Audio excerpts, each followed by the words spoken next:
And you're good.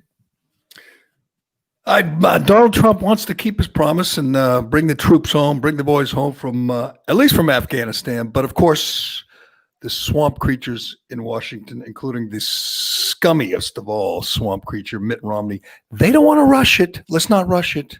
We're in our 20th year over in that hellhole, that shithole country. But let's not be hasty. There are more hearings with the big tech bullies, and it is mind-boggling that these are the two most powerful people in the world. These two zombies, Dorsey and Zuckerberg, but they didn't fare well yesterday. We'll say our guys did a good job of putting them on the spot. We'll go over that. We'll get into some more of the college debt scandal. The first thing Joe Biden's going to do: forgive all the debt for all the deadbeats who took on too much debt to make it through college, or not make it through, whatever. We're gonna take care of them anyway. With taxpayers, we'll take care of them. Christmas is canceled in Boston, probably in lots of other places because COVID. James Harden, as we know, wants out of Houston, and now we know why, which is comical, which is no surprise in today's NBA. We'll give you the details on that. Conan O'Brien is leaving TBS or TNT, one of them. And I got to be honest, I didn't even know he was on there. Been there for like 28 years. I didn't even know he had a show, but I'll watch before it's all over in a few months. But we'll get into all that today on the Callahan podcast, brought to you by DCU, Digital Federal Credit Union. Do you love your car but hate your car payment? No problem. Refinance your car today with DCU. And they can help lower your monthly payments, lower your interest rate, or both. Applying is easy, and their loan experts will help you find the loan term and the payment that fits into your budget. Get out of that high-rate loan and get the interest rate and the payment you deserve from DCU. Learn more and apply today at dcu.org/refinance. Insured by NCUA. A membership required. All right, Cullinan's here. Shattuck is here with lots Are you a Conan O'Brien? I know you didn't watch, but are you a Conan O'Brien guy? I don't think he's funny at all. He doesn't do it for me. I just said I've never watched. I don't even get it. And here's again, I make everything about politics in this Trump era, but if he weren't a good left winger, if he didn't hate Trump, they'd just dump him. I mean, obviously it's a failure. Nobody's ever watched the show. Is it TBS or TNT? I don't even know. Because remember, Jay Leno wouldn't retire, so he should be what Jimmy Fallon is today. No, Jay Leno retired and came back. Yeah, that's right. I swear the only time I ever see him, he's making his hair go like, he goes like this and makes his hair go and looks in the camera and thinks it's a Letterman trick. He's just incredibly unfunny. Nobody's ever watched it. It gets no ratings, but he's a good liberal, so he's gonna go from TBS to HBO Max. He's going to have a show on HBO, and let me guess, he'll be just like John Oliver and Noah Trevor and Jimmy Kimmel and Jimmy Fallon and Jimmy Neutron, the whole bunch of them just come on and talk about Trump. It's a good question. I mean, we should get into this because Greg Gutfeld had a great monologue the other day on what these hacks are going to do now. I mean, they've spent 4 years essentially telling one joke over and over about the big bad orange man. And there was a story, I forget where it was the other day, where actual quotes from the producers and people behind the scenes of these late night comedy shows on how they don't know what they're going to do now. Like, what are they going to get from material? And Gutfeld had a montage of all the clowns that will be front and center, including Joe Biden and Nancy Pelosi and Adam Schiff and the people in the new administration. Think of it. You have Joe Biden, who doesn't do a press conference without falling all over himself, who invents new words, who has a son who was caught doing cocaine off the bare ass of a 14-year-old girl. And these hacks, they can't think of anything to joke about with the new administration. Gee, can you come up with anything that you might be able to, make fun of in the Joe Biden, Kamala Harris administration? Because God knows I can't. Well, that's just the last 10 years of Joe Biden. Remember, before that, he had kept talk radio alive with the bank full of Joe Biden gaffes and flaws, and the times when he simply stole people's identity, the times when he pretended that he had marched in the civil rights movement in the 60s, all through the 70s. When he quit in 1988, when he quit the race, he had to say, I'm sorry, I didn't actually march in the civil rights era whatsoever. I wanted to, but I was mostly at my swimming pool, which is the extent of what I did. He had to apologize for stealing Neil Kinnock's speech, for stealing RFK's speech. And then comes part two with Hunter Biden and the hookers and the Ukraine stuff and the new gaffes and clean, articulate black people and Indians and Dunkin' Donuts and all this other stuff. So, I mean, there's so much on this guy that you would think, but you're saying that the comedians are leaving him alone. The comedians stopped being comedians 4 years ago. Colbert stopped. They've all stopped. If you watch Colbert last week, they're terrible. The ratings are terrible. They just couldn't handle it. They're such partisans, and their hate for Trump just kind of consumed them. I mean, obviously, I don't watch the show, but I see plenty of clips on Twitter, and I see them. I see them talk about him on Tucker, on the Five, and other places, and just say they have to be kidding me. Here's one late night showrunner talking to Deadline magazine.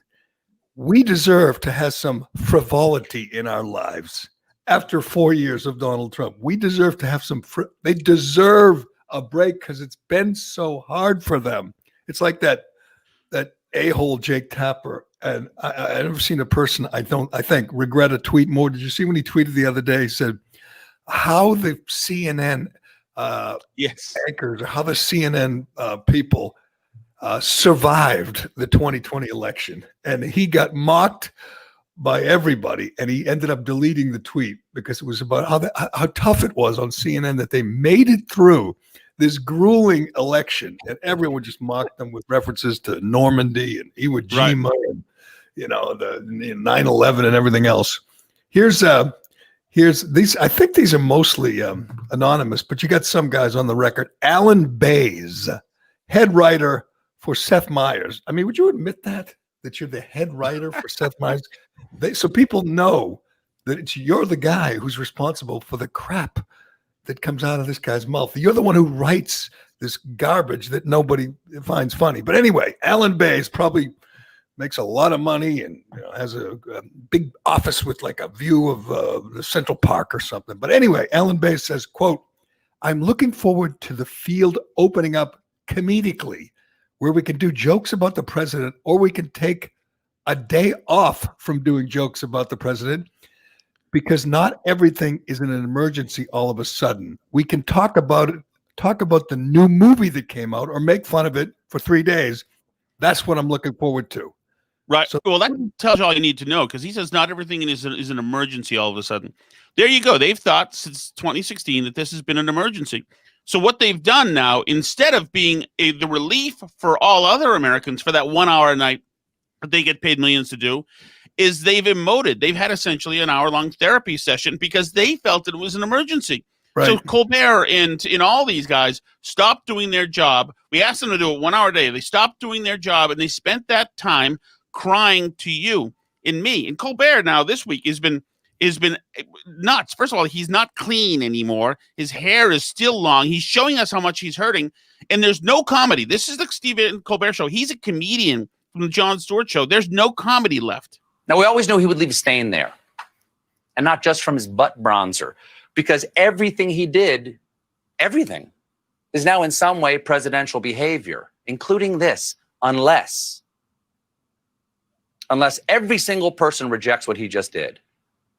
And that means for all the predictable behavior of the last few days and the last 4 years, right now something unpredictable needs to happen.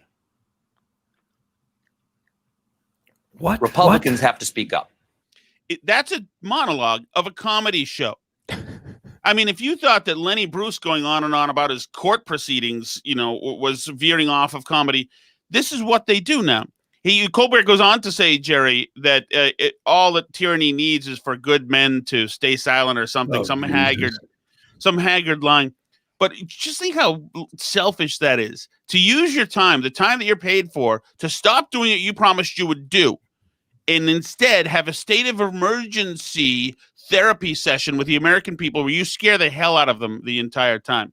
And how are they going to do comedy? They've been off the road now for 4 years. They haven't done anything. I will tell you what they will do. They will make fun of Donald J. Trump. That's what they will do. And they will say how refreshing it is to have, dignity and decency back in the White House. I mean, I guess they'll ignore the fact that Hunter's, under the desk with some 14-year-old girl or doing lines on the Oval Office desk, or, they'll ignore all of the scandals involving the Biden family making millions, the big guy making millions from the Chinese Communist Party. That stuff they'll just ignore, and they'll talk about whatever Trump and Donald Jr. and Ivanka and Melania, whatever they're doing post-presidency will be the focus that night. And as usual, no one will watch, no one will laugh. It's just the demise of late night comedy. I mean, I don't think I've ever heard this Colbert, whose family goes by the name Colbert, but he's cool, so he changed it to Colbert. I don't think that asshole has ever said anything that's made me laugh. I mean, he used to imitate Bill O'Reilly. I understand it was a bit that he did on Jon Stewart's show, but as a solo act, as a main guy, has he ever said anything funny? Not that I've... No, well, he called Trump Putin's blank holster or something. That's right. That's right. Putin's penis holster. Right. That's and this guy every day has told the American people how awful Trump has been in all the horrible things he's done by destroying post offices and putting kids in cages, separating kids, and going to war with the Russians, then going to war with Iran. And the other night he said, it's about time that you Republicans realize and admit that this man is a fascist. And like, if you look at it, Jerry, it's an odd time to start being a fascist, waiting for the last 2 months of your last year in office. You can't. How can you keep using the word fascist if nothing fascist ever happens? The only thing I'd add with Colbert, though, is we knew what Colbert was going to do going into it. Like, we knew The Daily Show was a political show, and we knew where Jon Stewart stood, and we knew where the characters stood. So as much as, it is ridiculous because now he's on network TV with a much broader audience for him to act the way he does, I think it's more criminal of people like Jimmy Kimmel, who are supposed to be real comedians, and they didn't come there. They weren't hired to do political analysis every night. And he's the most bitter leftist of them all, Jimmy Kimmel. I mean, he just hates him with a passion, and he'll cry, which is pathetic. Jimmy Kimmel is a pathetic excuse for a man. He used to be the host of the Man Show. He used to be a man, and now he's just this emotional, little squishy liberal who takes offense at everything and can't, even after the election, I can't believe half the country would vote for this big, bad, awful man. And he'll start weeping. And I know Howie Hamptons loves it. And those two are, probably vacationing together over the holidays. They'll probably be in Cabo together. But I can't imagine too many men in America have any respect for Jimmy Kimmel. I can't believe Adam Carolla still does. I mean, Adam Carolla, I'm sure he keeps it under his hat, but he just must think so little of his old partner Jimmy Kimmel and his act where he goes out there and he's all emotional and hurt and just can't handle the damage that mean man did to him. He would be the face to me of the anti-Trump world, because it's got nothing to do with policy. It's got nothing to do with anything Trump did. It's things he said and things he tweeted. And he was just such a meanie. He was such a meanie. Why is he so mean, mommy? Right. Like the premise is that Trump you're exactly right. He is a child. The premise is, and this is what at least 100 million Americans felt as of 2016, that Trump is a monster. Everything else, all of the issues, like the immigration issues and the travel ban, et cetera, are little things that they list. The Maddow tells them, what to think about. And then they run to you and me and say, now do you see that he's a monster? Now do you see? They use it as, like I've said, smelling salts, just to try to wake you and me up. But he's never vetted the issues, the travel issue, immigration issue, foreign policy. So that's why now Kimmel looks back and says, but I came to you night after night and told you about this and this and this and this and this. and still you voted for him. I don't get it. What's without wrong ever with thinking that. people? Right. What's without wrong ever with thinking. So you don't want endless. He didn't start any wars, and so we have prosperity and this peace in the Middle East, and he's keeping his promise on immigration. Don't you know that he made fun of Nancy Pelosi, gave her a mean nick? Don't you know he put kids in cages? What's wrong with you people? It's just he's a child, and I know his ratings are terrible, and I hope he goes down in flames. But it is amazing. I'm sure he feels triumphant now that he got rid of Trump, and now everything will be okay in this country because you have someone with decency and compassion. No, but Joe still, Biden. there's at least 72 million Americans who must be Nazis. That must be why they voted for Trump, because it's not because they want the economy back or they want their livelihoods back or they want the good defense, or they want their families to be safe, from roving mobs in the streets.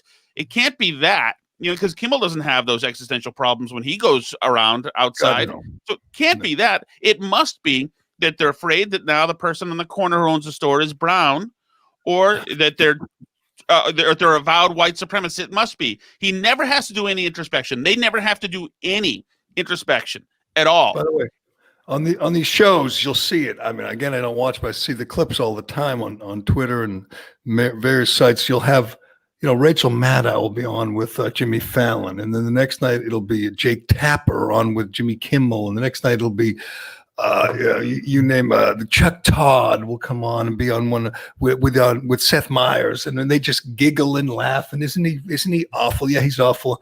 Can you imagine any of them having Sean Hannity on? It used to be a big deal when Bill O'Reilly, because he wanted to have exist in both worlds, and he wrote all those, or Ghost, someone wrote for him all those books, and we wanted to appear on those shows, and the people hated him.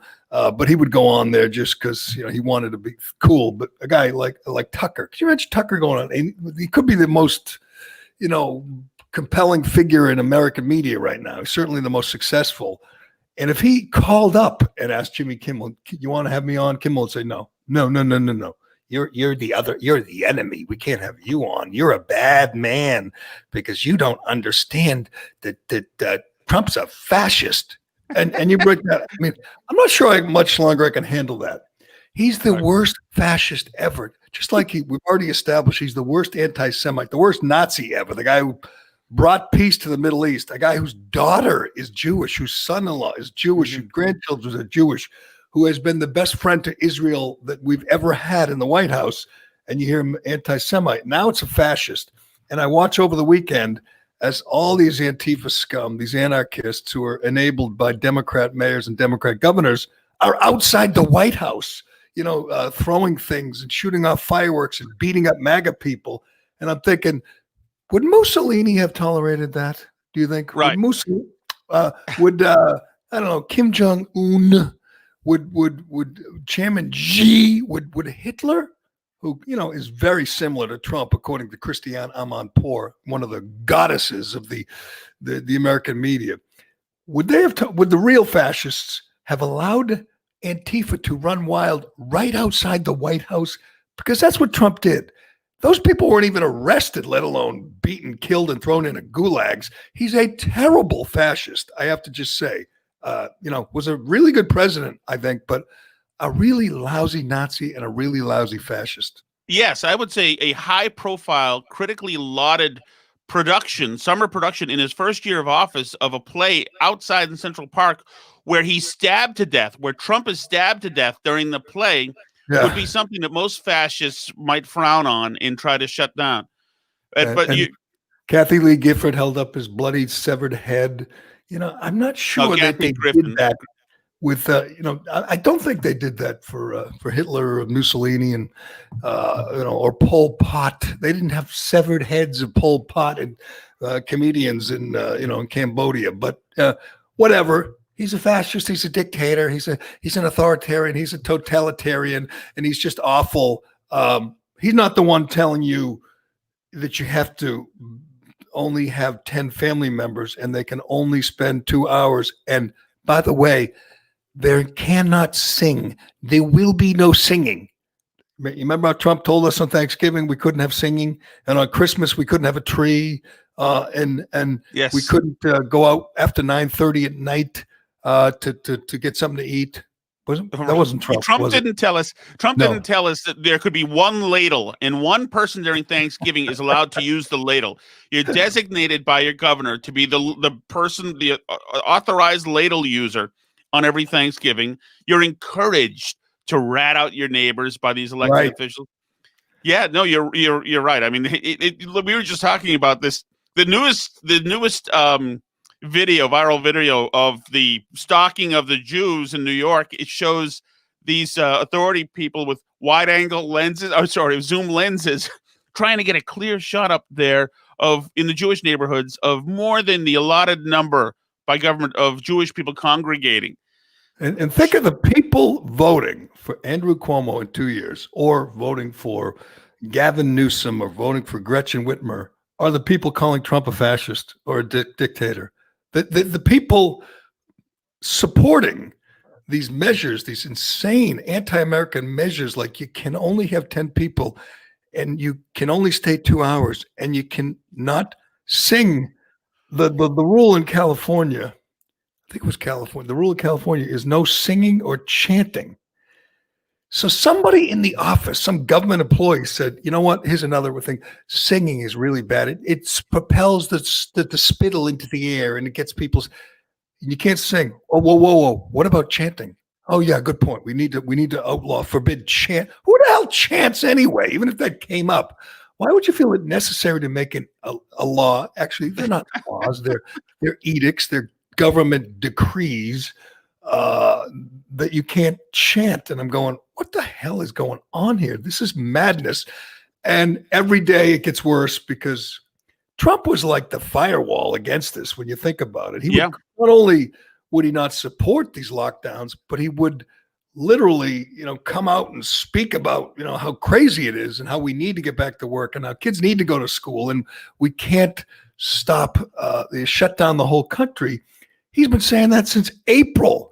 And now, he's a lame duck. Obviously, we think he's a lame duck, although you never know. He's got some good lawyers working on it.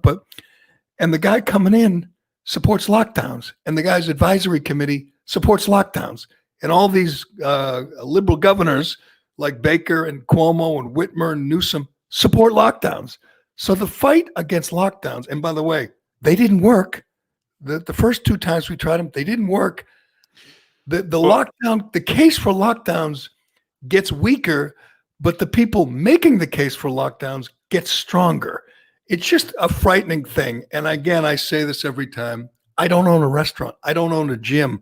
I don't own a small business. If I did, I would be losing my mind to the point where I'd be like ready to get up on the roof with a slingshot. And because the idea that you went through this in May and June and then went through it in the summer and survived, and now these tyrants are talking about doing it to you again, and people support that, your neighbors and friends, and saying, yeah, good, that guy who owns a restaurant, his whole life savings is wrapped up in it. That guy, I think, to stop the virus, to really flatten the curve, I think we have to put him out of business once and for all. You're sitting there listening to your neighbors, your friends say that for public health. For public health, you have to lose your life savings. I'm surprised more restaurateurs haven't lost their minds completely. Yeah, I'm surprised it's not one single lobbying section at this point. Because you're right. They told you with your restaurant, no, that you have to close down. You have to lock down. The weather gets nicer in spring. You don't get to enjoy it. You don't get to see any more income. You still have to pay the rent. You still got to pay all your vendors. You're now, obviously not making a profit, but now you're into your own money. And that means, your own life, your own kids, and et cetera. It takes a hit. And you do the right thing. And you sit there and you lock down and you just wait it out. And they say anytime now, once we hit this threshold, and you can go back out. Meanwhile, you're locked down, your place is boarded up, and out in the streets every night are rioters and protesters, and alongside of them are the politicians that ordered you to stay closed because you couldn't have people crammed together. They're now in the crowds, in the multitudes. That's a good point. Celebrating this cultural revolution that's happening, that includes, by the way, wide-scale vandalism of the neighborhoods, where you were just enjoying some benefits. And it's crazy. And he's freaking those guys, they're like forgotten. They're in the shadows because the media obviously supports the lockdowns. They obviously support these petty tyrants. They hate Trump, the guy. They hate Dr. Scott Atlas, because he dared say, you got to fight these crazy lockdowns, these draconian measures. He's become the new face of evil. Joy Reid, that half-wit on MSNBC, just ripped Scott Atlas apart because he's against destroying the economy. I mean, I know it's extreme, it's crazy, but he is against destroying the U.S. economy, putting all these small businesses out of business with measures that have been proven to be ineffective. Here's what's bizarre to me, and there's very little resistance in this regard. We know everyone's wearing a mask, right? Everyone's social distancing, everyone's washing their hands, everybody's not shaking hands, all the things we were told to do by Fauci, that idiot, and Birx and everyone else in the spring. So we did all that. So why, help me out here, Dr. Shattuck, why are we going through a spike? Why are we going through a dark winter if we did all the things that would prevent the spread? If we did all the things that would flatten the curve, why isn't the curve flat? Well, Sturgis, the Amy Coney Barrett reception. Oh, that's right. Oh, there was that rally, that Trump rally in Peoria, Illinois. I remember that one. Yeah. Exactly. What was it, that 83-person wedding in Ohio? There was that wedding in Maine too. There was a wedding in Maine. Isn't that interesting that immediately, instead of the public health people and governors taking accountability for any of this stuff, they've once again come to us very upset. We've grown lackadaisical. There are too many times when we've seen you breaking the rules again and again. And look, now we've got another spike. Cuomo had done you the favor of writing a book how he beat COVID. And you had to go and be jerks and hang out together, in an unsanctioned ways. The sanctioned ways in the middle of the streets, that was fine. And now the book, he's got to write an addendum to the book because you screwed up again and again. And so instead, you're right, Jerry, of looking at the large scale, complete F up that was our strategy in this thing. Now they have somebody who's looking at, the physics of too many people carrying crock pots into Thanksgiving gatherings and how we can't have potluck dinners anymore because just imagine the COVID that could be in all of this stuff. And Fauci's not canceling Christmas because of you, But we saw, I mean, Biden, obviously we've seen this bumbling fool now doing these appearances with his fan club in Delaware. They gather around, they say, how mean is Trump to you, Mr. President-elect? Isn't it awful what Trump's doing to you, Mr. President-elect? And he holds up and says, we got to use these. He holds up a mask. And I'm saying, everybody's doing that. Everybody has a mask on. Go outside. Everybody's masked up. It's like 90-something% of people are wearing masks all the time. Oh, but we have to start wearing masks. What are you talking about? We've already started. We must start washing our hands and social distancing. Okay, we've done all that. It didn't work. Oh, yeah, but let's do it again. We're already doing it.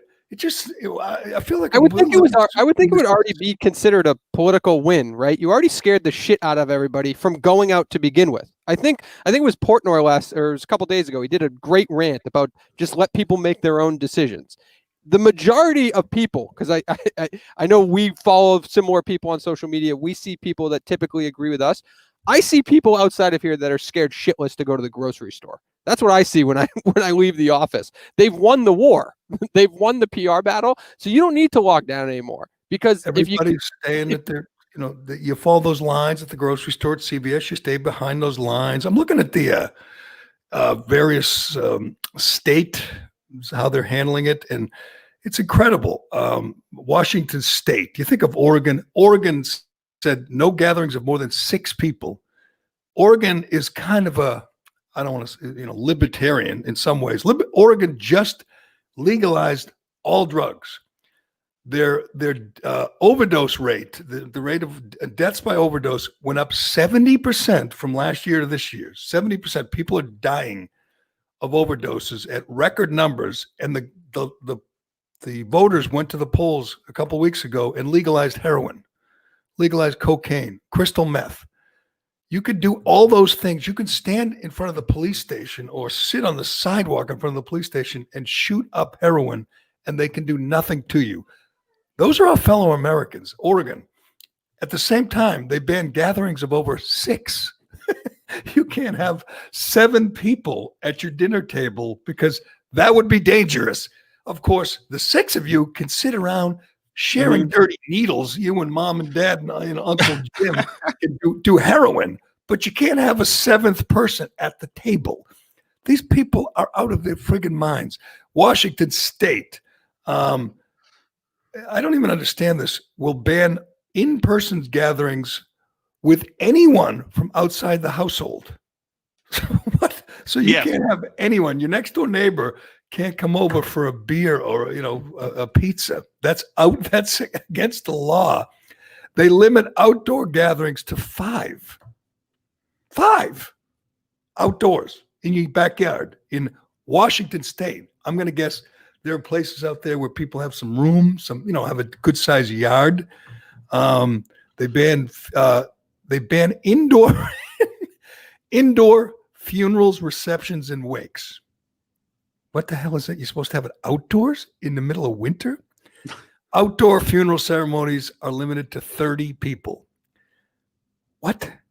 Youth sports are banned except for outdoor practices where facial coverings are required for all coaches, volunteers, and athletes. So you can play football or soccer, but you have at least, 8-year-old kids can play soccer, but they have to have masks on, which we've already learned doesn't do anything. Oh, it's just madness. Right. New York City schools are shutting down anyway. And, even though that's not where anything's happening, but, Cuomo made a deal. De Blasio made a deal with the teachers' unions that they hit a threshold and everybody goes home again and it's happening. The thing is also, if you look at Newsom, because he's been a true believer in all this woke progressivism for decades now. Well, now we know he's not. He's not. Well, he's a hypocrite. He's a liar. Right. But if you thought that if he actually believed that he could die, and he's a very vain guy, he doesn't want to die. He wants to be president. If he actually believed that he could die, then wouldn't he stay at home just regardless of what he says? Wouldn't he stay at home? But he had to go out. He had to go out to Napa. Hey, I was going to Napa, he tells the people as he apologizes, to French Laundry. And how beautiful California progressive is that name? I'm going to French Laundry in Napa because my friend had a 50th birthday party. 50 only comes once. It was special. And it was special. And my friend planned for a long time to have it. Well, then, none of us have friends who've planned for things or special dates or anything like that, right? But he had one, so, you understand, right?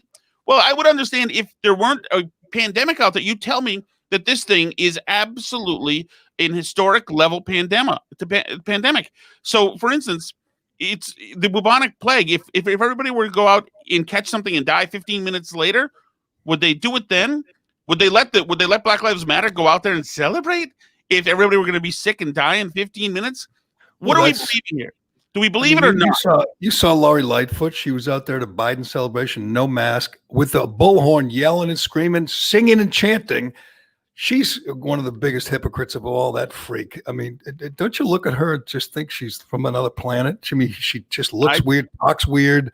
Maybe she had her hair done, Jerry, and she looks very nice. Right. She said she had to look nice because she represents the city. I got bad news for you, Lori. It didn't work. It didn't work. And then you got Bowser in D.C. who went to the Biden victory celebration in Delaware, got caught, didn't quarantine, got caught and said, yeah, but this was important. Right. It was a party. And she said it was important. And I do take heart in all these people are being exposed as frauds. Cuomo's been caught a bunch of times without a mask on. Whitmer's husband got to go boating when all the boating was shut down. They're all a bunch of liars and hypocrites. But you know what? They have their support. As someone pointed out yesterday, Cuomo's killed 12,000 senior citizens, literally killed 12,000 senior citizens. He will get reelected. His approval rating's like 80%. Charlie Baker is destroyed 10,000 small businesses in Massachusetts. His approval rating is through the roof. It's these scared soccer moms that don't care, generally, who have financial security and don't care that he's destroying lives and destroying businesses, don't care about anything except the virus. And when you tell them about, suicides are up and alcoholism and drug rates, I saw numbers yesterday that blew my mind. I think it was 65% of cancer patients missed at least one chemo treatment through the virus. 70% of women have skipped their mammograms. There's all kinds of these things, this collateral damage, these other ancillary elements to this pandemic that are totally ignored. Who cares that the mental health is, people are committing suicide, taking drugs, divorce, domestic abuse? Who cares?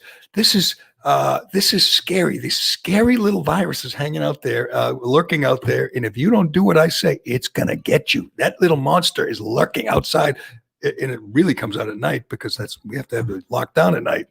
And you must let daddy government protect you. It is, in the big picture, it is a frightening time where people are falling in line like serfs, like subjects, and not questioning authority. That used to be what we did, question authority. Now that there's a lot of authoritarians exerting their authority, there aren't many people questioning it, or at least not enough. Well, and the other problem is that unlike serfs, we now have deputized wine moms and yoga pants to go snoop around and document, when people are going running afoul of the COVID rules. This is a Melrose, Mass patch post by just a Melrose wine mom. We're now 7 days into the statewide mask mandate, and simple observation indicates that too many Melrose residents are either unaware of such a mandate or just defiant. People walking their dogs, joggers huffing and puffing through the streets, and in some cases, passing within a few feet of others. Youngsters, adults on bicycles, others simply out for a stroll, all with no masks. Wow. Huffing and puffing. I believe you huff and puff around Charlestown, Jerry. I do, and I do not run with a mask. And I'm telling you, most people do. Most people bike and run with masks. And I look at them and say, are you insane? I mean, if I tried, I would just take it off. I couldn't do it. But it is a scary time, Shattuck, and it's going to get scarier because yesterday, for instance, in Boston, the Christmas tree was banned. There was a big Christmas tree at Faneuil Hall for the last few years. I went and saw it many times. It plays music. The lights flickered to the music. It's just a nice little Christmas touch right there at Faneuil Hall. And they banned it, said, no, can't have that. Can't have a Christmas tree, because musical Christmas trees, as any good scientist could tell you, they cause COVID, and we can't take that risk. So I, like everyone else, I tweet mocking it. Our idiot mayor and the people in charge said, no, that's too dangerous. Like, what? A Christmas tree outdoors in the cold? I mean, why? And immediately I get, most people understand how stupid that is and how stupid the mayor is to do that. But immediately I get a bunch of tweets saying, are you stupid? Don't you understand that people will gather for the Christmas tree? And if they gather, they'll get each other sick and die. And I go, hold on. I've been there. It's a big area. You're not too crammed in with other people. It's not like you're at a BLM rally. People can spread out. Secondly, they're wearing masks. They're wearing gloves. They're mostly young families with young kids. There's not a lot of, senior citizens, with their walkers going out there in 20-degree weather to see the Christmas lights on the tree. It's young families, young kids who get the big kick out of it. And they can't have fun because fun spreads COVID, so they cancel the tree. And again, the thing that drives me crazy, I understand our mayor, our city council people, our governor are a bunch of flaming idiots. I understand they're tyrants. But the people who back it and support it and say, yeah, I understand. Better safe than sorry. A Christmas tree, a big tree that plays music, you think that is a public health risk? If you do, you're dumber than any politician. You are just you should be embarrassed. You're that stupid. What would there be? Just a tiny bit more volume of people versus what's there during the morning and night commute, probably, right? Like I can kind of cancel. It's every half hour it blinks and plays music and people stand. And really, I don't like crowds, even without COVID. I'm not cramming in like it's first night or anything like that. You just walk by, you're taking a walk and you're getting something to eat at the north end, or you used to be able to. You walk by and it's kind of cool. It's kind of Christmassy. And I understand that there are these people like this nosy Karen and Belrose you're talking about who want to cancel everything. But what are those families with kids? What do you think they're going to do because you canceled that Christmas tree? You think they're all going to go home, sit in separate rooms and hope for the boogeyman, that bad virus to go away? No, they're going to do something else. You know, they're not going to. Little young families with kids, if they're paying attention, they know their kids are at no risk. They know their kids are kids. They have to live their lives. They have to have Christmas. And it amazes me how many people are up for any and all measures that they think, will stop the virus. When if they give it any thought or read up at all, would understand they won't. Right. And the last time around, a couple of weeks ago, you told us we can go outside. If we socially distance, we can go outside and there can be events. Well, the Christmas tree is not something that's going to keep people there for an hour and a half. It's not like a concert. It's something that people will go and enjoy and maybe go out if they're allowed to eat outside in Faneuil Hall. What's left of it, by the way, in 27-degree weather, if they can go eat outside, maybe they can patronize these businesses that are barely hanging on, or the shopping that's barely hanging on there, or the name Faneuil that's barely hanging on there as well. But it's like if you're a business around there, they're just clubbing you to death. It's like Pesci at the end of a casino in the desert. It's like they make you watch and they club your brother. Yes, exactly.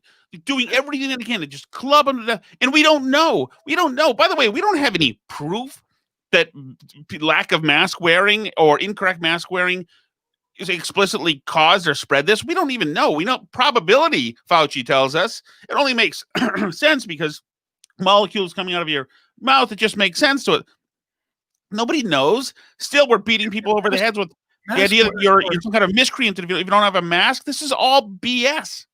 I can guarantee you that every single person would have a mask and gloves, and they would be with their family, and they wouldn't be mulling around and breathing on strangers. It's just the question they ask at City Hall or State House these days, in all these crazy lockdown liberal states, is what else can we do? What else can we do? Oh, that state said no more gatherings of 10.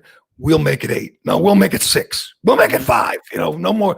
Okay, you can stay 2 hours. No, 1 hour. No, one hour. Okay, we're going to come up with a rule that you can't sing. We're going to say you can't chant. Well, and you go, wait a second. Is this really about public health, or are you people just totally crazed with the power that you've been handed for some unknown reason? I don't know where this power comes from, but they sure are enjoying it. And it's going to get worse because, we're heading to a dark winter and people like to gather at Christmas and Thanksgiving. So they're going to come up with all new rules and they're going to stand proudly proclaim. You know what?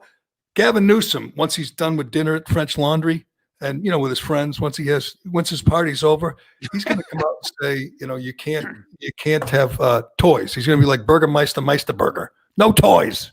No tree. There's no doubt, Jerry. And people will abide by this. I mean, we just saw Halloween a few weeks ago. People had PVC pipes that were like 40 feet long to drop a piece of Snickers bar down really? It looked like Big Bertha from World War II in the back of the German train. This long PVC pipe, and that way you're socially distanced from the kid. So they're going to use like catapults or something for Christmas gifts. There's no way that Fauci is not thrilled at the idea of breaking down in a scientific way exactly how Christmas gatherings and transactions under trees happen. You heard Jake Tapper say Christmas is not going to be possible, and Fauci, that freaking fraud, who is still listening to Fauci? I can't stand the sound of his voice. I can't stand the sight of him. I watched closely when he said, "No, you don't need a mask. Masks aren't necessary." When he told me you should go on a cruise in March, there's no reason not to go on a cruise. So this guy who's been in this business for 50 years flipped completely to, "No, you shouldn't wear a mask," to, "You better wear a mask." When you go to sleep at night. You better wear a mask even after the vaccine, even after the virus is gone. You better continue wearing masks. You can't shake hands ever again. Like he really knows. Really approach a degree of making it up. probably not possible. Yeah. He says you're right. You're not going to have Christmas, no, but you can approach a degree of normality. How fun is that? By the way, guys, come over December 24th at 9 p.m. We're going to have eggnog and try to approach a degree of normality at our house. Based on what? Because the CDC doesn't know what the hell's going on. It's incredible. With Tapper, with this guy, Professor Schaffner. This is essentially another Fauci guy, but he's a professor. This is the best. This guy doesn't want you to do this, that. And Tapper's like, tell me what else we can and can't do. And Professor, we know that get-togethers, even small ones, can spread the virus. In New Jersey alone, 5 coronavirus outbreaks were linked to Halloween parties. The new CDC guidelines for small gatherings include requiring everyone to wear a mask, even outdoors, avoiding direct contact, including handshakes and hugs, keeping music levels down to avoid people singing or trying to shout over the noise, avoiding style gatherings, and having one person serve all the food so multiple people are not handling the serving utensils. Is there anything else you can think of to add to the list? Stay apart if you can, wear that mask, and enjoy Thanksgiving, even though it's a COVID Thanksgiving. Oh, shut up. Is there anything else, Professor? Ha ha. Yes, as a matter of fact, there is. Ha ha. Don't, nobody gets to play in the street. Nobody gets to go sledding. Nobody. Me or just I want to punch people in the face who say wear masks. I mean, we've been hearing that for months now. Okay, we got it. Wash your hands, social distance. How many friggin' times? That's like saying, you chew your food or wipe your ass. I mean, at a certain point, we don't need to be reminded. Okay, I've got my mask. Shut up, Jake Tapper. I mean, leave me alone. Who wants to listen to these friggin' pests? The wine moms and yoga pants, they love Jake Tapper asking that. Yes, ask him more things. Solicit from him more restrictions for us, Jake. Yes. Tell me how more I can be performative around my house to show how good I'm being to my parent government. Can you tell me, doctor, should I floss every night before bed? People should do that, right? And you should brush at least twice a day, right, doctor? And you should avoid high greasy, high cholesterol foods. I mean, where did we get to this point? We don't want to play the music loud because maybe then people will sing. If you're already with people in your family, you've limited the gathering to 6 because that's what the government said, and they're your family members and you're living with them or you've been with them and you're all negative. No one's got, who gives a shit if you sing? God, these people are insane. But somebody at the CDC. He's the worst. He's worse than friggin' Kimmel. He's worse than friggin' Don Lemon or Chris Cuomo. He's the biggest, nosiest. He's not going to be happy until Biden is made dictator, and there's no elections, and there's no Congress. We just have governed by fiat, and they're going to bring down new laws every day. Every day. More restrictions. Tell me, what else can we do? What other things recreational in our life can we blot out so that we can hide from this thing, so that maybe it will pass? There's going to be somebody in a boardroom at the CDC who's going to tepidly raise his hand and say, well, we could, since there's no dumb suggestions, what if we tell everybody to kill themselves? And the guy will say, no, that's going a little too far. We'll table that. It's not the dumb question. There are no dumb questions. I know you're joking, Shattuck, but you followed the Ezekiel Emanuel. Emanuel's on the task force for Biden. He'll be involved in the White House. He's not far from that. He's the guy who believes in death panels, where the government can decide how much health care you give people over 75. If some guy's 85 and wants a hip replacement, you say, no, it's not worth the money. Could you just do us a favor and just die? That's what he's not going to say that to the president, but other 78, 80, 85-year-olds, he wants them to just die. And that guy's one of the most influential medical experts. We trust the science and we listen to the doctors. Well, what happens if Biden listens to him? Then you have your death panels. You're joking, but that's not far from the truth. Well, I'm being facetious, but not very, Jerry, because if everybody took a cyanide tablet right now, certainly we would neutralize the disease. Nobody would be getting the disease anymore. So that would be certainly true.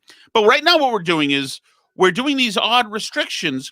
We're we're torpedoing our livelihoods, and those deaths are increasing. So already at some point, the COVID deaths are here.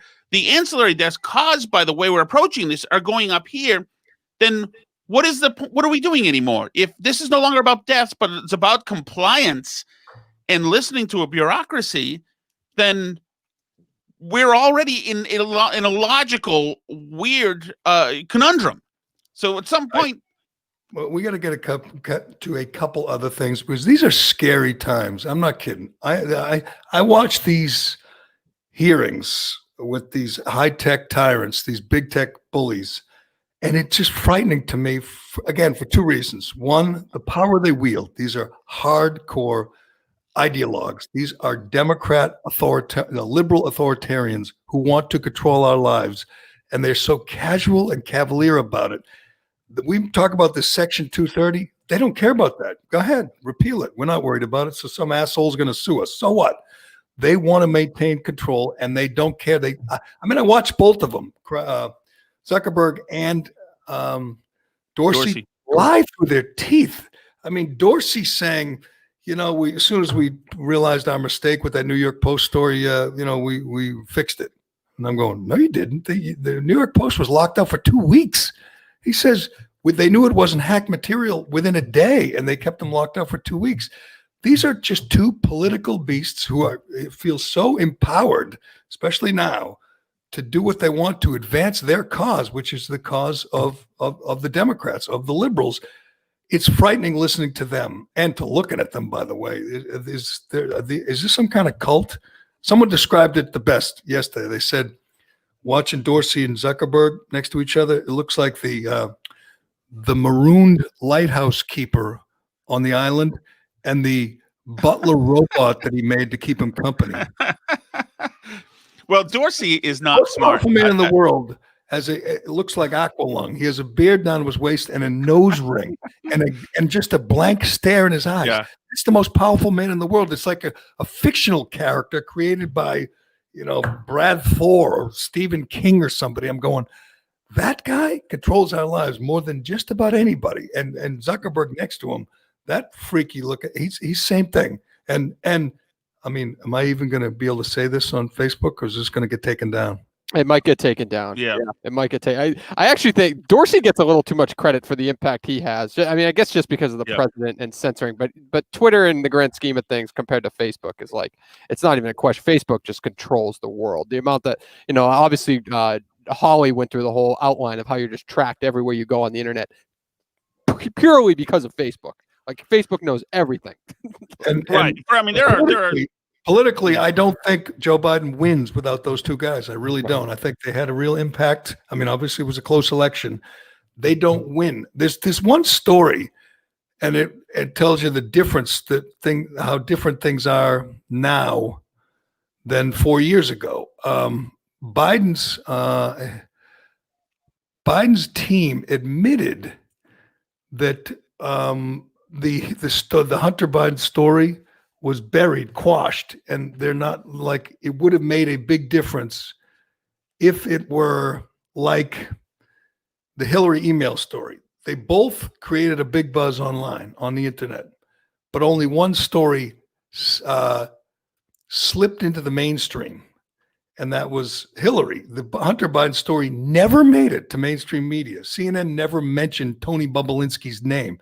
They never covered. It's a major, major scandal with ties to the candidate, and the media, with the help of big tech, covered it up completely. I mean, again, I said when it broke, I said they're going to have what they're going to do is try to destroy Tony Bobulinski and make him, say that, he got raped kids when he was in high school or college. They're going to do a Kavanaugh on him, try to destroy his credibility. They didn't have to, because they completely ignored the story. It was a complete blackout. And that people in the Daily Beast had a story where people in the Biden camp admitted that it was a lucky break, that if they didn't have that kind of protection from the mainstream media, it might have cost them if they actually covered the story, and people had actually asked who's the big guy, and the big guy made $5 million on the down. That is pretty bad. This close election might have gone the other way. So you can never underestimate the effect that big tech has. And even though the media is not as powerful as it used to be, big tech sure is, and they influence this election. And remember, when Cruz asked Dorsey, he said, "Why did you shut down the New York Post's Twitter account for weeks?" Dorsey's answer was, "No. We just suspended them.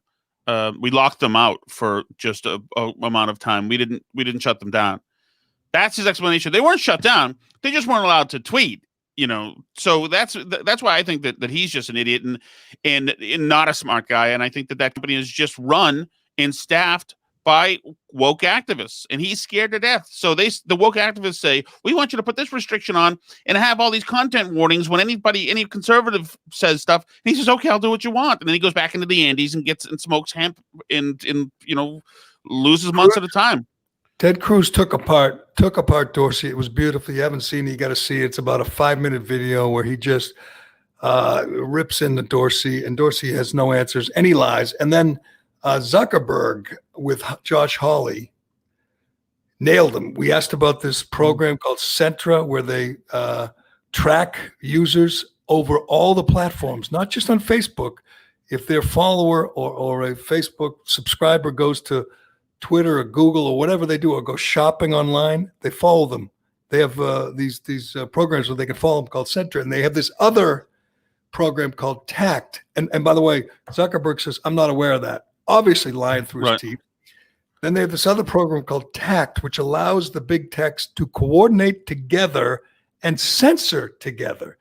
And he says, yes, we communicate with, he admitted they communicate with Twitter and Google, Facebook does. It says, we do it mostly for security reasons, which you could just tell he was lying and ducking and evading. But when you see someone get censored, whether it's Alex Jones or Yiannopoulos or Donald Trump, they're doing it together. They're coordinating. Google, Facebook, and Twitter. It is frightening. And Tucker talked about this last night, where they're now expanding to PayPal, Airbnb, email companies, Gmail and others, where if they target you and say you have broken the rules, and this is not far off, it's almost to that point now. There's a woman, a congressman-elect, I believe, who can't use email because she's been banned. Right. So if they target you, if they say you're a Proud Boy or you're a truther, whatever kind of truther, a climate denier, and we'll get to that one second. If you're a climate denier, you can't use Facebook, Twitter, Google, email, PayPal, Airbnb. How is your life going? You can't, and you have a job and you can't email. Right. And that's that part of it. And that's devastating for businesses and entrepreneurs and individuals. But also remember, already this year, we had a wacko activist company in England talk to NBC there and say, hey, you should go after these conservative websites and because they're spreading fake news. So NBC then goes to Facebook and says, goes to Google and says, hey, how come you're letting these guys profit using Google ads? And Google said, okay, no problem. And they just dropped them. And that's all it took. It just took this brotherhood of activists and their media to then stare, Sergey or whatever, Google in the eyes and say, why are you hanging out with these conservatives? And they cut them off immediately. But Jerry, also, before we move on, it should also be known that in 2012, it was out there. If anybody on the left started reading before 2016, the Obama administration in 2012 proudly bragged about how they partnered with Facebook to data mine, to cultivate user information using Facebook on voters. And that's one of the reasons they won the election. They bragged about it. This was out there. These people have been in cahoots for a long time. It was, and we've talked about this before, Laura Loomer, and she got the Republican nomination. She got endorsed by Trump and everything, and Matt Gaetz and everyone else. It was a Democrat district in Florida. She won the primary and lost the general. But I just clicked on her Wikipedia. Laura Loomer is an American far-right anti-Muslim activist and conspiracy theorist. She's the one, she ran for Congress. She won the nomination. She couldn't email because she was banned from Twitter, banned from Facebook, and banned from whatever email she wanted to use because she has, far-right conspiracy theorists. It is amazing how we've flipped the First Amendment on its head, and you have liberals who are dead set against the first. They are against free speech. They're against the free press.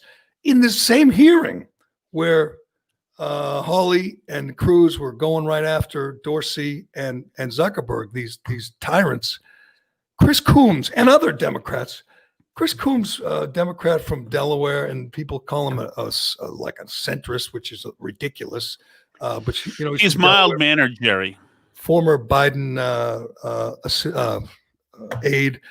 He went on this tirade and scolded Zuckerberg and Dorsey for not banning more people and allowing climate deniers a voice. So if you don't believe, if you don't worship at the Church of Climate Change, if you don't worship Greta Thunberg, he wants you banned from these platforms. This is an alleged liberal in America. A guy who graduated from Yale Law School says, we've had a little too much of this free speech here. I'm really tired of it. I don't like what that person says about climate change. How can you allow him his opinion? And he says it like seriously and in a Senate hearing. And I'm going, do you hear yourself? You creep. You want to stop speech because you disagree with it? That is so un-American. These people are so un-American. And you know what, Shattuck? They're in power now. They won. Yeah. Dorsey won. Zuckerberg won. Chris Coons won. Adam Schiff won. They are going to do more than ever. They do more than they have ever done to stop speech, not to disagree with speech, not to beat you in a debate, to argue with you. No, to stop you, to shut you up. It is a scary, scary time. And the idea that you can get dinged for questioning climate science, which is always evolving and always changing and envelops something new every year. 9 years ago, we weren't talking about climate change causing hurricanes and wildfires. Now it's just part of the settled science. So the science keeps being settled as long as it expands in favor of the climate theories.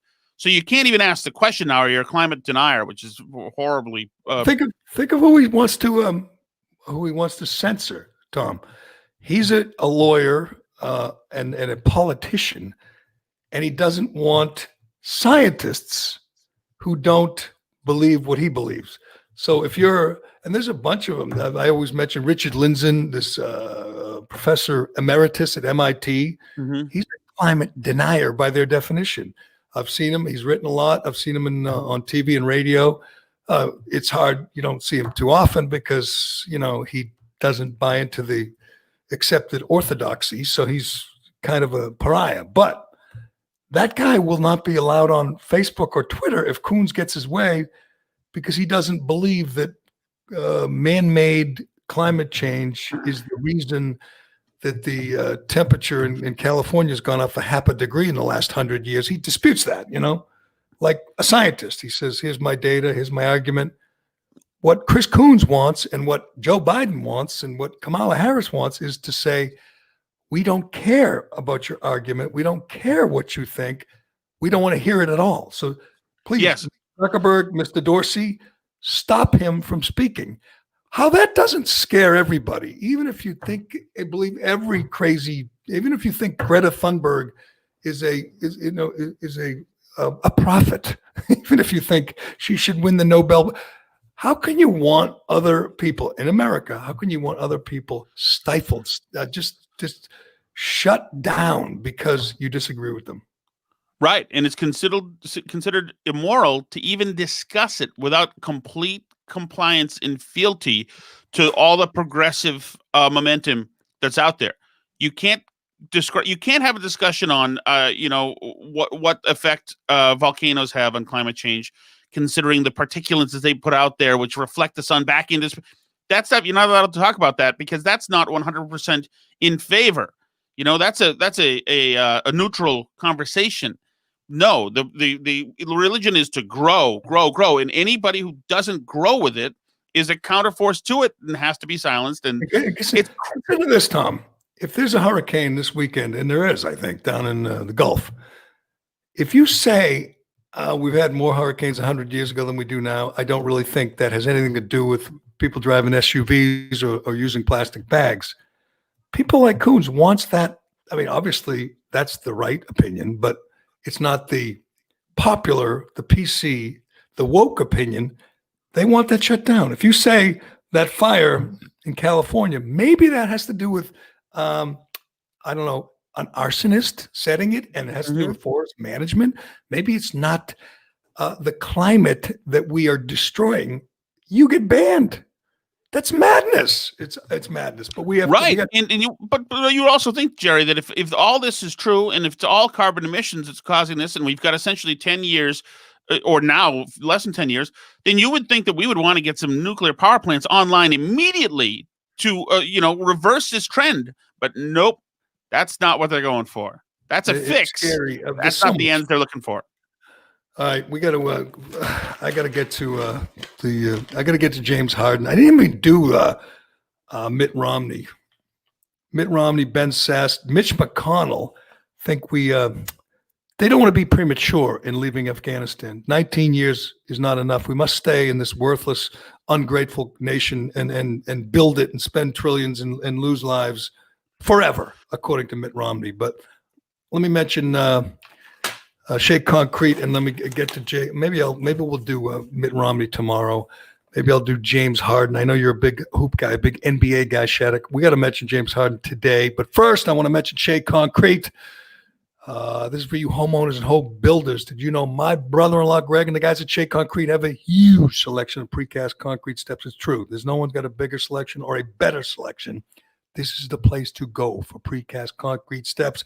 Whether you're building a new home or you need to replace an old staircase, Shea has great values designs for any home. The steps are available in concrete. You can customize with beautiful stone, granite, or brick. All you got to do is call Shea Concrete or log on and check them out. They will do the rest. A new staircase can dramatically upgrade the front entrance of your home. In most cases, they can get rid of the old steps and have you walking up your beautiful new front steps within hours. Just like that, your house looks better. It's worth more. It's not really an expense. It's an investment in your home.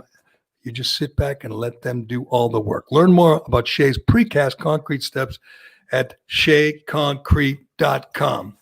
Yesterday, we mentioned a little fun factoid about James Harden. You weren't here, Shattuck, but I know you're listening because you're a big NBA guy. Me, not so much anymore. The woke NBA doesn't do much for me. James Harden turned down a contract extension. It's one of these formalities where at a certain point you get to offer an extension, and he accepts it or he doesn't, depending on his service and how good he is. Anyway, 2 years, $103 million was the offer. He rejected it. He doesn't want to stay in Houston. He's, the best scorer in the NBA. He's a Hall of Famer, one of the best players in the NBA. But he turned down the $51.5 million per year extension. Do you know why he did that, Tom Shattuck? Do you know why? He's looking for a trade to the Washington Bullets, Jerry. It's my latest information. No, although, the Washington Bullets I can't believe you even said that. Could you please edit that out? You don't call them the Washington Bullets. No more Bullets, no more Redskins.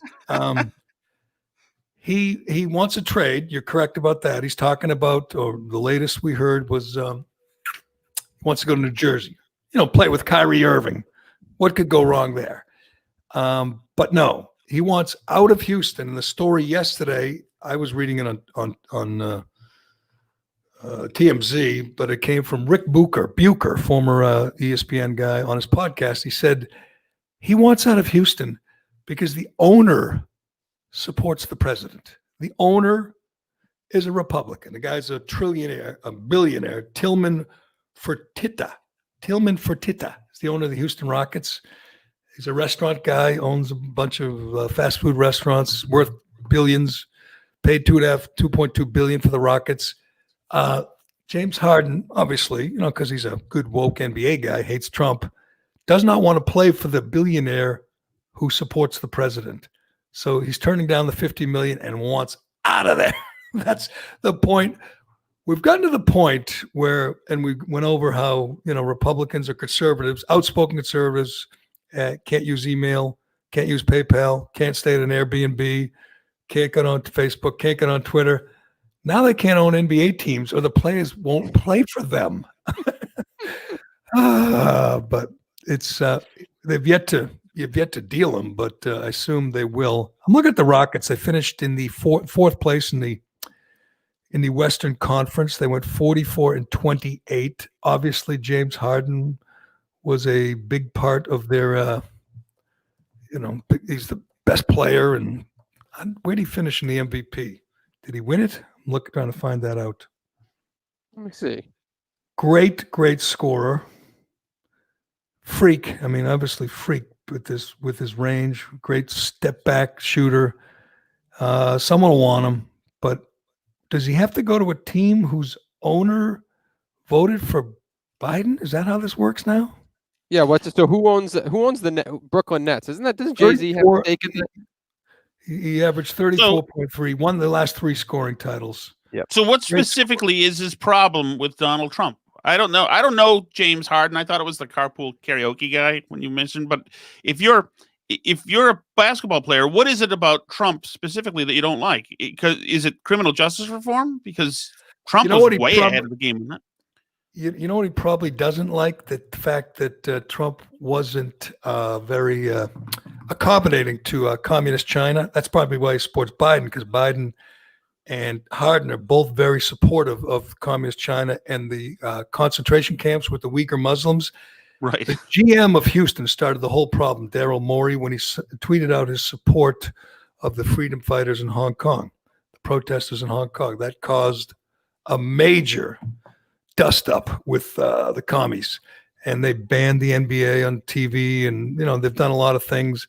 And cowards like LeBron James and James Harden said, "Oh no, we can't do that. China's too important, too much money to be had. We cannot do that." After China was all upset, Daryl Morey's player, James Harden, said, quote, "We apologize to China. We love China. We love them. They love." Obviously, they love the. Do they know why they played in the bubble? What? Does anybody know? They played in why the bubble we had to. I thought it was because of COVID. No. Right, but in COVID's because of what? Isn't? Oh, that's a good point. The Chinese at the ground level of creating this entire situation, destroying this entire year, if not 2 years. I keep getting told about 250,000 dead. Isn't there some culpability in the China/NBA? One of the companies that benefits from the concentration camps, which house Uyghur Muslims, and these work camps. Work will set you free at these places, so they got them working. One of the things they do is manufacture Nike apparel. So these assholes like LeBron, like Kaepernick, like Harden, they don't care that they're literal minorities. They're literally minorities in camps producing the stuff, because that is a big market, Shattuck. There's a lot of money to be made in China. So as Harden says, we're sorry, China. We're sorry we defended freedom fighters who have are under the boot of oppression in Hong Kong. Sorry, we supported them. We love you. Can you imagine being that part of the argument for what's happening over there? And also, there are no rights for black people in China in the population centers as well. There is, they practice 1940s style segregation and worse. I mean, if you're a Uyghur, obviously all bets are off there. If you're a citizen in China and you've run afoul of the government, even if you're handheld, it tracks your movements in a way the government doesn't like, bang, you go to jail there. But just to throw in with all these guys, and Kaepernick now, his latest now, he wants Mumia released. So remember we were told that, oh, fine, it was in bad taste that he had the cops or pig socks. Now he wants somebody who shot a cop in the head while the guy begged for mercy, had a family. he wants somebody who shot and killed a cop released. I mean, this is what an ugly bunch of people to be hanging Kaepernick around. is the worst. Kaepernick is the worst. He hates America. He hates cops, and you're not allowed to say. I mean, he's like Rosa Parks. You're supposed to worship him like he's a civil rights hero. He's a piece of garbage. But I mean, I guess someone like Harden, will say, he'd be like Steve Kerr. I haven't really read up. I don't really understand all the issues. But well, if Harden goes to the Nets, I believe the Nets owner, I think he was the co-founder of like the Amazon of China, basically, and he criticized Maury. So Harden will be happy with his new owner. And they don't have that. They don't have that Russian oligarch anymore that they had, that tall guy, for a while. But who cares? If the NBA remains this kind of woke league, this place where they got the BLM on the court and then slogans on their shirts, and they're defending China. By the way, you mentioned how they treat black people in China. There is literally, you could see it, Google it. There are stores, and I've talked about this many times, in malls. They're like Foot Lockers and those kind of sneaker stores that have signs that say no blacks, no blacks. They don't allow them in the stores to buy the crap that LeBron and Kaepernick are selling. That's the point we're at. But anyway, we've gone long enough. You know what? I'm going to probably do beat up on Mitt tomorrow, because Mitt will never let you down. Mitt will do what's best for Mitt, and he will do what he can to make it life difficult for Donald Trump. And Mitt, who once compared, I think his son's work on the Olympic Committee or something, compared it to military service, because none of his 10,000 kids and grandkids have served in the military. But he's all for leaving your kids in Afghanistan forever. But we'll get into that tomorrow. My only hope, Jerry, is that when my kids go to college, it's poor working people who have to pay for it somewhere in the middle of the country. Deplorable people from factory towns who are riddled by opioids. I hope that they have to pay for my kids' college here. That seems equitable to me. I'm a big problem with my children. I'm gonna have a talking to them, my children, because neither of them took out big loans, and I'm pissed because right now, if they'd taken out big loans, that sucker who's out back here landscaping behind my building here, he would have to pay for their tuition. Now I have to freaking pay for it. Yes. It's really frustrating. Don't these people, don't they believe in equality? We should all have to pay for some deadbeat loser's art history degree at Wesleyan. Exactly. The kids who get dropped off at college in Range Rovers need to be bailed out by hardworking people who wear name tags for a living, because the college is a civil right, Jerry, and if you're not with it here, then you're part of the problem. But thankfully, you're being put in your place. And once we're done paying off college loans, I think we're going to get around to paying off car loans. And, my kids have those, so good. Maybe they'll pay off their cars, which will be even better. Is anyone who any of these people getting bailed out, do they have like worthwhile jobs? Do these degrees, were they a good idea for any of them? We're not talking about medical students. We're talking about liberal arts grads, and the whole thing, and we're not going to get into it. I'll do it another day. I did it with Reamer yesterday. It's one big scam. Big university is the biggest scam going, and big part of the problem is people like Joe Biden and Liz Warren and these powerful elected officials who keep the gravy train running, who keep encouraging Harvard and Yale and Wesleyan to charge $75,000 a year, and keep telling kids, you really need to go there and get your degree if you want to make anything in life. It's one big scam, and they're all in on it. But we'll do that another day. Trade schools need to buy like a condo building or something next to their school, so that they can room and board when you're going to trade school, because you can basically replicate the college experience without having to go to college at that point, right? And, just tell people the truth. These degrees are worthless. Just wake up, kids. High school counselors, tell the kids the truth. All right. Well, let's wrap this up. Tom Shattuck, good job today, bud. That is Tom Shattuck from the Burn Barrel podcast. And I have a feeling Shattuck is going to break, because he's got all these kids and he's got this big house. And he's actually, unlike me, he's got lots of friends. I have a feeling Shattuck is going to break some laws, break some rules on Thanksgiving and Christmas. And I'm ready to dial 311. If I get wind of any of this, I'm going to call the authorities. I'm going to call Charlie Baker, and he's going to send in the stormtroopers, which would be good for the show. So do it, Shattuck. Yes, grainy shots of crock pots entering my house are going to be all over the Facebook community page. Crock pot. That's, oh, by the way, someone mentioned that's the next step is they're going to limit the size of the turkeys. Because if you have a 23-pound turkey, you're obviously not going to have 4 people at your dinner. So if they see people going into their homes or leaving grocery stores with big 23-pound turkeys and carts full of stovetop stuffing, they're going to track you. Immediately, they're going to put a GPS on you. The Acme plumbing van is following you for miles. In the middle of that Detroit Lions game comes the knock, and all those guys in those windbreakers with a warrant, and they're going to say, 1, 2, 3, 4, 5, 6, 7, 8, 9, 10, 11, 12. He's got 12. Bring him in. Bring in the paddy wagon. It's going to be wild. See, again, I don't have to worry about it because I don't have 10 friends or family members, and so I'll have an intimate legal dinner. I'll be following the rules. You will not, but I hope they bust you, Shattuck. That'll be fun. Anyway, thanks, Shattuck. Good job. And thanks to DCU and Shea Concrete and our great friends at Allied Paving. We appreciate all of our sponsors. You can help us out by supporting them. And we appreciate everybody for listening and especially for subscribing and even these knuckleheads watching on Facebook Live. Anything else? I know I missed a lot of stuff because we went off on our tyrants, our petty tyrants trying to control our lives as we head to the dark winter of COVID. But what else? Will there be a Thursday Thanksgiving show, Jerry, or a Black Friday show, or what's going on? I don't know. Probably. I don't know. I haven't thought about it. Probably not a Thanksgiving show. No.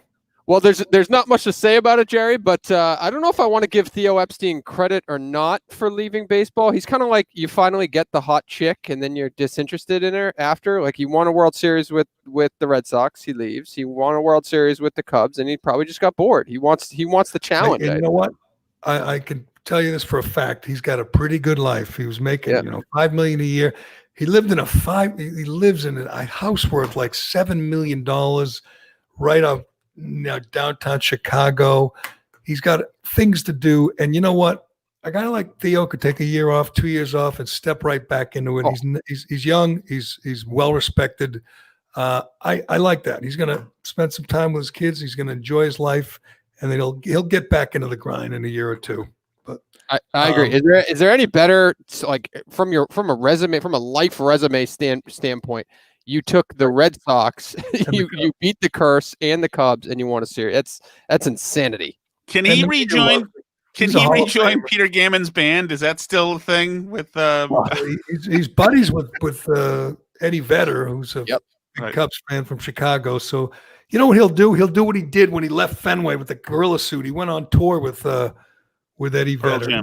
With Pearl Jam. He'll have a great time. You know, he's not one of these losers that has to be in the game or he feels like it's going to pass him by. He'll be good. He's secure enough in his in what he's done, what he's accomplished. He'll be back. Good luck to Theo. But anyway, good job, Callahan. I'm Jerry Callahan. This is the Callahan Podcast, and we will talk to you again tomorrow.